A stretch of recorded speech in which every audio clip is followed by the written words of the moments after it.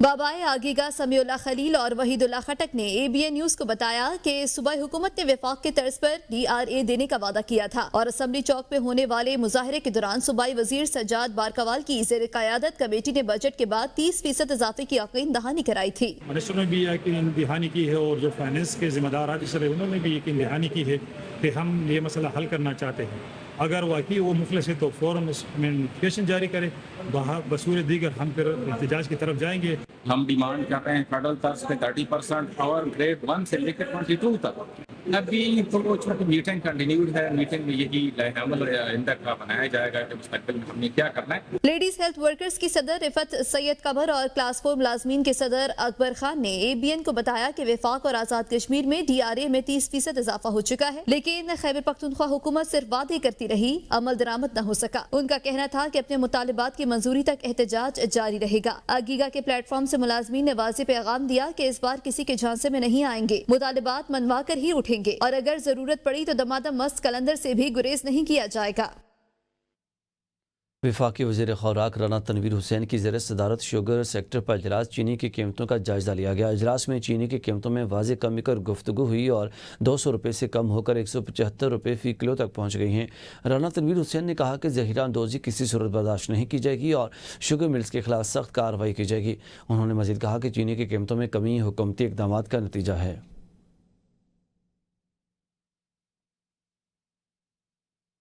کراچی میں call centre گروہ بے نقاب. ریک کی ٹیم جعلی کورونا ٹیسٹ کٹس، غیر ضروری بریکس اور جینیاتی ٹیسٹ کے ذریعے کروڑوں کا فراڈ کر رہی تھی. ریک گروپ پر میڈی کیئر کے مستحقین کا ڈیٹا چوری اور فروخت کرنے کا الزام بھی عائد کیا گیا ہے. امریکہ کی عدالت نے ریک کی ٹیم کے ارکان عامر علی عارف اور شہریار عارف، فضا فرید اور فیضان سلیم پر فرد جرم عائد کر دی ہے.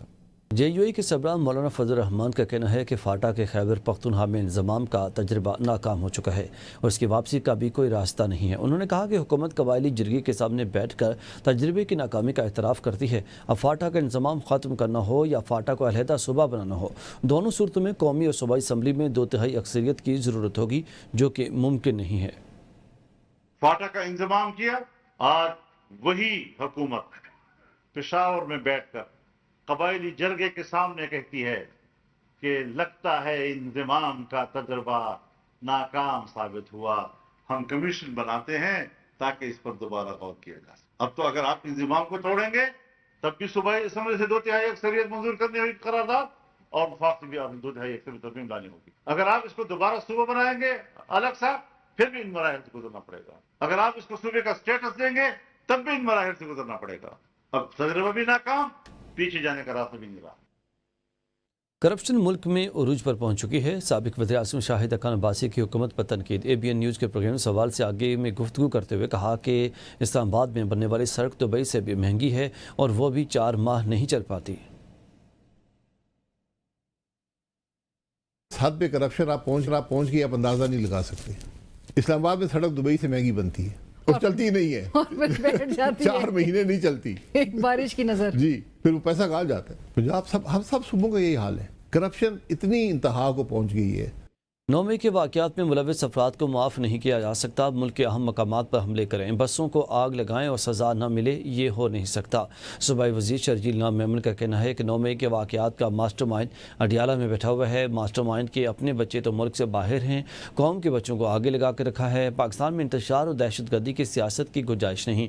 کراچی میں 61 انتہائی خطرناک عمارتوں میں 59 خالی کروا دی گئی ہیں اور لیاری میں گرنے والی عمارت پر سخت ایکشن لیا گیا ہے. جو کہ ملوث تھے 9 میں جیسے گھنونے واقعے میں، ان کو معاف بھی نہیں کیا. سیاسی رہنما کسی بھی پولیٹیکل پارٹی کا ہو، کبھی بھی یہ سیاسی تربیت نہیں ہونی چاہیے کہ آپ کسی کہنے پہ ملک کی اہم مقامات پہ حملے کریں. ماسٹر مائنڈ تھا وہ اس وقت اڈیالہ میں بیٹھا ہوا ہے کہ آپ کے لیڈر جو خود تو بیٹھا ہوا تھا ڈرائنگ روموں میں، نے اپنے بچے ملک سے باہر رکھے ہوئے تھے اور اس نے قوم کے بچوں کو اس چیز پہ جو ہے وہ راغب کیا، جس کی وجہ سے لوگوں کو سزائیں ملی.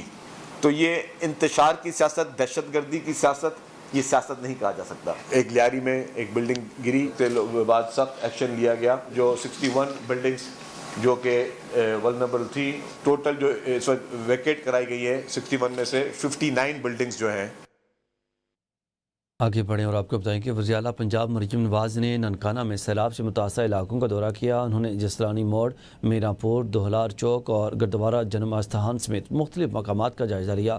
انہوں نے متاثرین سے ملاقات کر کے مسائل سنے. وزیر اعلیٰ پنجاب مریم نواز نے ننکانوں کو ماڈل سٹی بنانے، فلڈ ڈرین تعمیر، سڑکوں کی بہتری اور بیوٹیفیکیشن پلان کی منظوری دی. الیکٹرک بسوں کی تعداد بڑھانے، سکولوں کے باہر زیبرا کراسنگ اور روٹی کے نرخ کنٹرول کرنے کی ہدایات جاری کی. میرا پور میں متاثرہ گھروں اور زرعی اراضی کا معائنہ کیا، مالی مدد کی یقین دہانی کرائی اور خواتین اور بچوں سے ملاقات کی. بریفنگ میں بتایا گیا کہ بارشوں سے 22 دیہات متاثر اور 1525 ایکڑ زیر آب آیا. وزیر اعلیٰ نے کہا کہ پنجاب کے ساتھ ماضی میں ناانصافی ہوئی، اب عوامی خدمت میں کوئی کوتاہی نہیں ہوگی. نیوز اسٹوڈیو سے اب تک اتنا ہی. مزید اپڈیٹس کے لیے دیکھتے رہیے ABN نیوز.